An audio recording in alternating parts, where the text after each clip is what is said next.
We were approached by the RSC to support a school in Calderdale, and very quick turnaround. We managed to bring a team of professionals together to go and support the school at what was very short notice.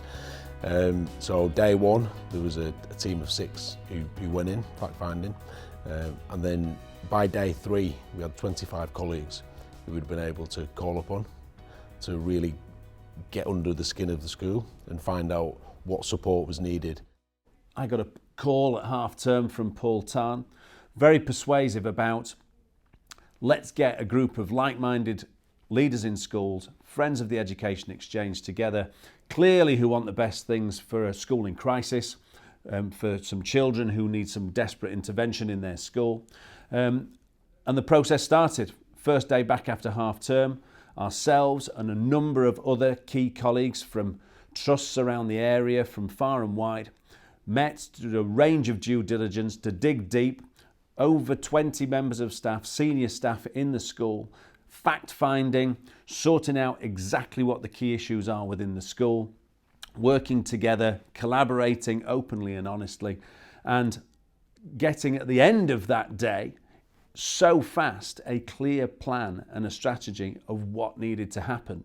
And then the process was, how could individual schools put people in places to set about an incremental plan that would be successful, and we'd start to see some instant impact in the school.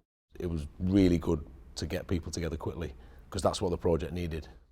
I think in this instance, and probably similar in other projects, the important bit was outlining what the project was. I was asked to support Brooksbank School as a professional colleague as part of Education Exchange. I went in on the initial day with 5 colleagues, and my remit was safeguarding. It was really clear when I went into school, from walking around the site and speaking to staff, that there were no clear systems in place in school to keep children safe.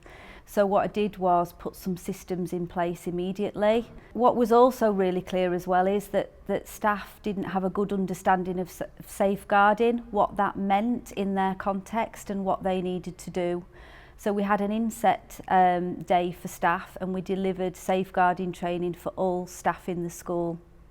I delivered that, but alongside the safeguarding colleagues, part of the DSL team within the academy, because I wanted them to be really sure who the colleagues were in their own school, what their remit was and what they needed to do.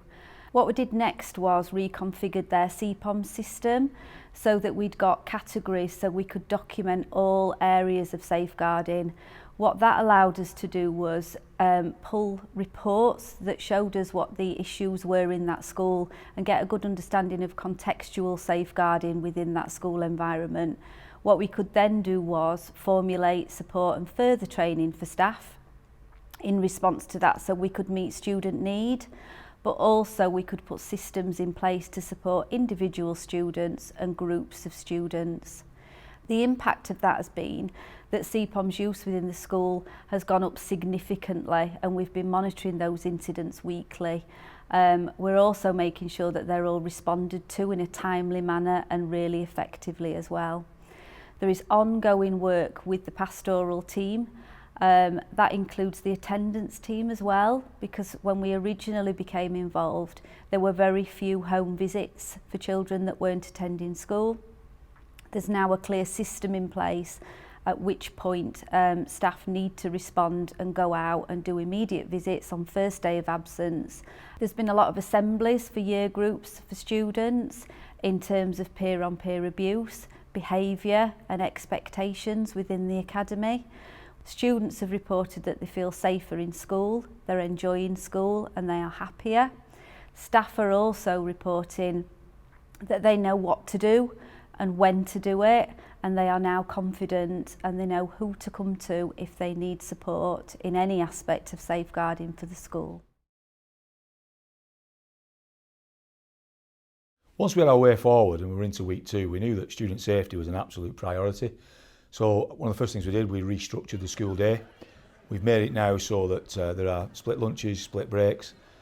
This has allowed students to feel much safer, much calmer at break and dinner time. which has had a major effect, not only at lunchtime and break time, but around the school. So that's been a real positive. We did a series of assemblies where we spoke to the students, outlined our rationale for the changes that we had to bring in. Students have been really receptive to what we've done. They knew and still know that changes need to happen here, so that's been a real positive. We outlined our expectations around uniform, punctuality. We brought in what's called the blue line, which is a really positive now start to the school day. All students need to come into school, cross the blue line, speak to all the staff. We have the conversations with them, support them with anything that's happened the previous day. And that has had a real cultural change to the school, which has been really, really important and positive.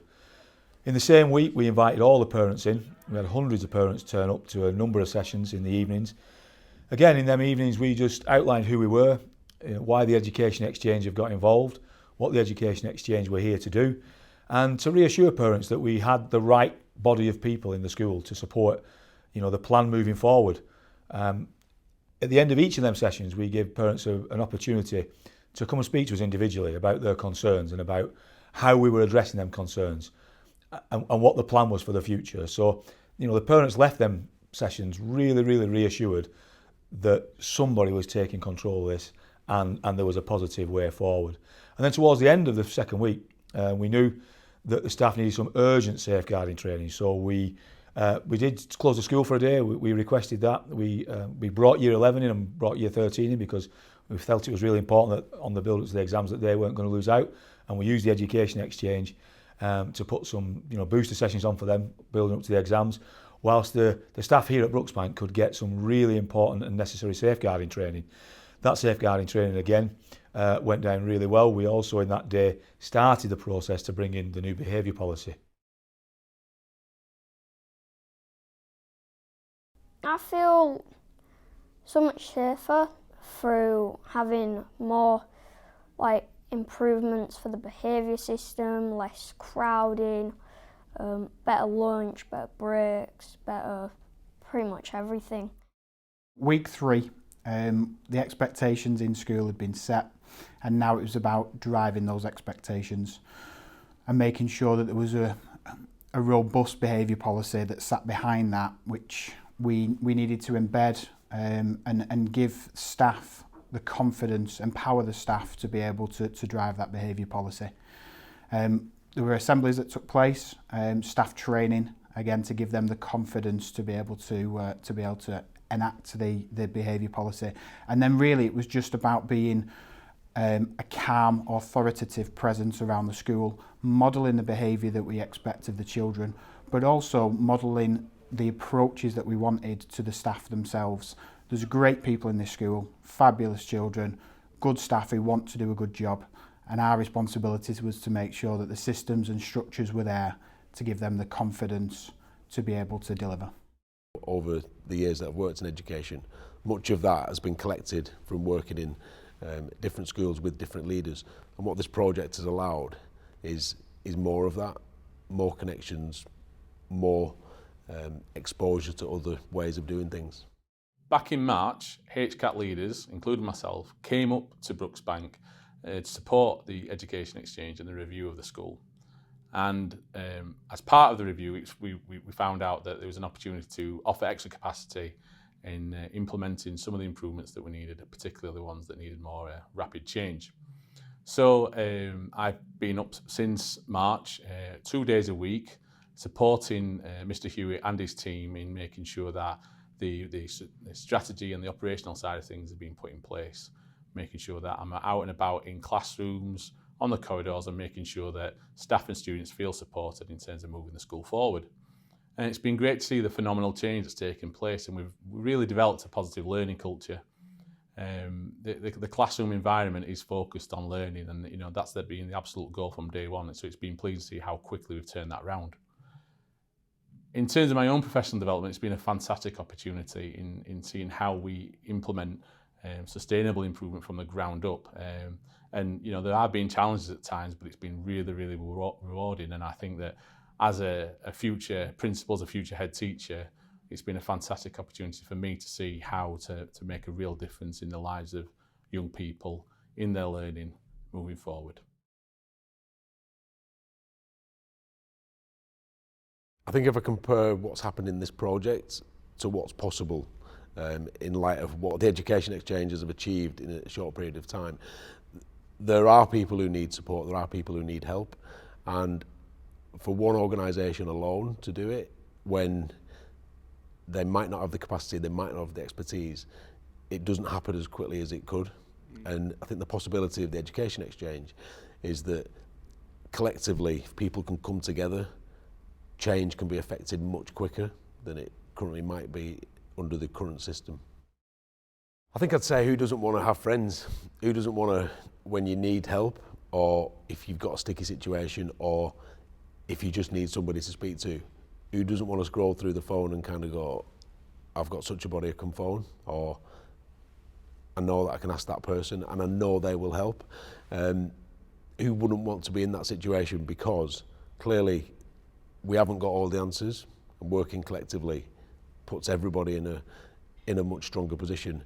And you will always need help. You will always need somebody to ask a favour of or ask a question of. And when you come together, you build those relationships. To have that many colleagues working together openly, honestly, is absolutely breathtaking to see. And I think the model of the Education Exchange is something that could be used and should be used in a variety of regions around the country. I love the blue line because when I come to morning, it's just you like get motivated to come to school because there's like staff everywhere like saying to you, I hope you have a good day at school. Enjoy your day. It motivates me to come more like every day.